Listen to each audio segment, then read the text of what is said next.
Pour un build très spécifique, il fallait que je me décide entre jouer Voile en peau de serpent et Survivance du mal. Deux cartes relativement similaires, qui offrent chacune une capacité de protection et donnent un marqueur +1/+1. Mais entre la défense talismanique et la survivance, c'est quoi la meilleure capacité de protection? Pour tenter de répondre à cette question, j'ai fait appel à Alicanto. Alicanto qui est un membre de la communauté francophone, qui écrit de nombreux articles sur Magic, et qui aime bien aussi répondre à ce genre de questions.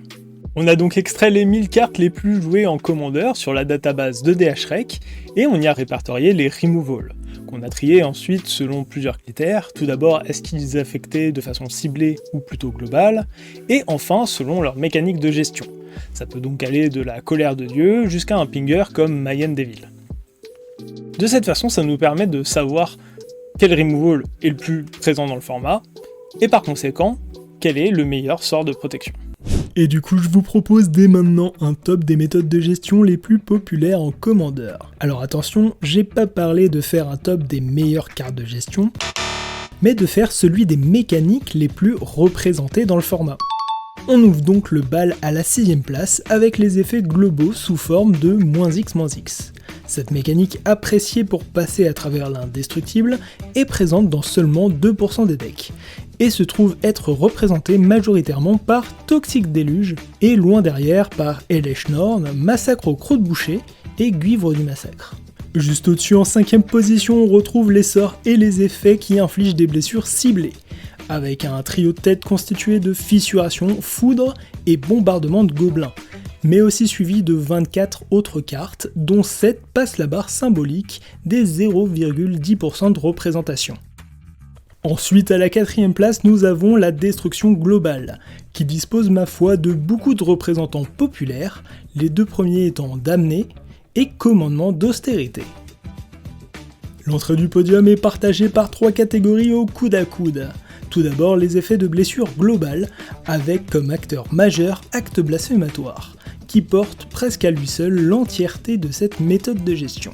De la même façon, Distorsion Chaotique est la star de son groupe. Je parle de celui des sorts qui vous font remettre vos créatures dans votre bibliothèque de façon ciblée. Et c'est vrai qu'en y repensant, peu de cartes font ce genre d'effet finalement. Puis encore en 3ème position, et toujours supporté par presque une seule carte, il y a les mécaniques de bounce généralisées, dont le fer de lance est cette saloperie de faille cyclonique, Salteva. Bon, on peut enfin passer à la suite avec un gros gap qui sépare la 3ème place de la seconde. Et pour ce faire, rien de mieux que les classiques, détruisez la créature ciblée. Et là, attention, il y a du monde. Réveiller la bête se distingue parmi les autres, avec plus loin derrière, Don Généreux et Trophée de l'assassin. Pour conclure ce top, j'espère que vous l'avez deviné, c'est les sorts d'exil ciblés qui détiennent la tête de ce classement, avec en figure de proue Retour au pays et Chemin vers l'exil. Alors c'est bien beau tous ces chiffres, mais qu'est-ce qu'on peut en tirer? Eh ben plein de choses. Tout d'abord, on se rend compte que les Vras sont pas si représentés que ça. Alors que pourtant, mécaniquement, ça fait partie des removals les plus pertinents en Commander. Alors, j'ai une petite théorie vis-à-vis de ça, c'est que une Vras, comme la plupart du temps c'est symétrique, on n'a pas trop envie d'en jouer. Parce que on se dit que ça va taper aussi notre côté du champ de bataille, et c'est pas forcément ce qu'on veut. Alors, c'est une erreur, mais soit, je vous renvoie à la vidéo sur les spot removal.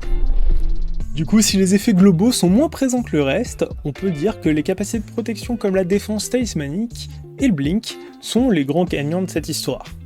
À contrario de la survivance et de l'indestructible. Et parlons-en de l'indestructible. Cette capacité de protection est certainement finalement la moins pertinente. Elle a le seuil de couverture le plus faible, et ça en fait d'elle ma grosse déception. Je suis très triste. Parce qu'à l'époque de son brassier, je trouvais que indestructible, c'était une capacité qui claquait. Indestructible!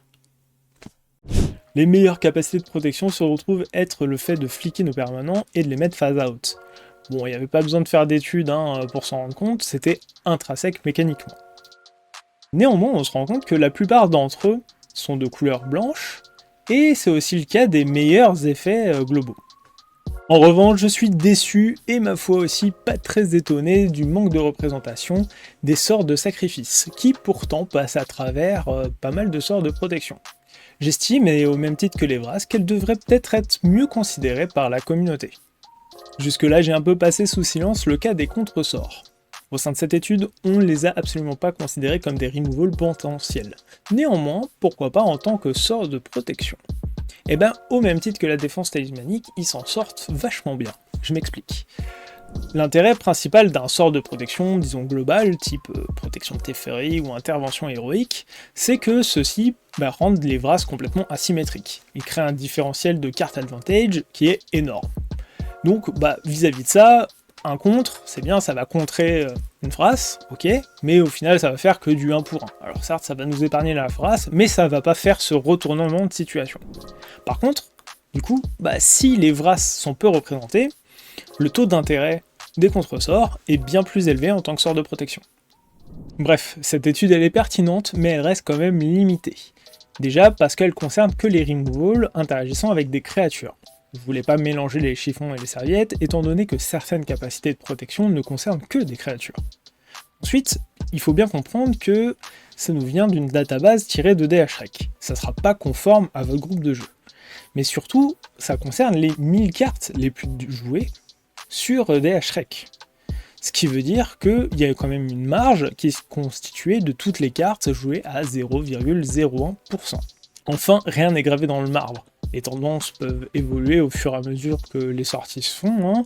Il y a une capacité de protection qui pourrait être revalorisée si demain les Vras étaient beaucoup plus joués que maintenant. Et il faut bien en tenir compte. Je voulais dire un grand merci à Alicanto, sans qui cette étude n'aurait pas été possible. Si vous aussi vous posez des questions du genre sur le Commander, c'est un plaisir d'y répondre. Et je vous dis à très bientôt pour un prochain épisode de Commander Theorycraft.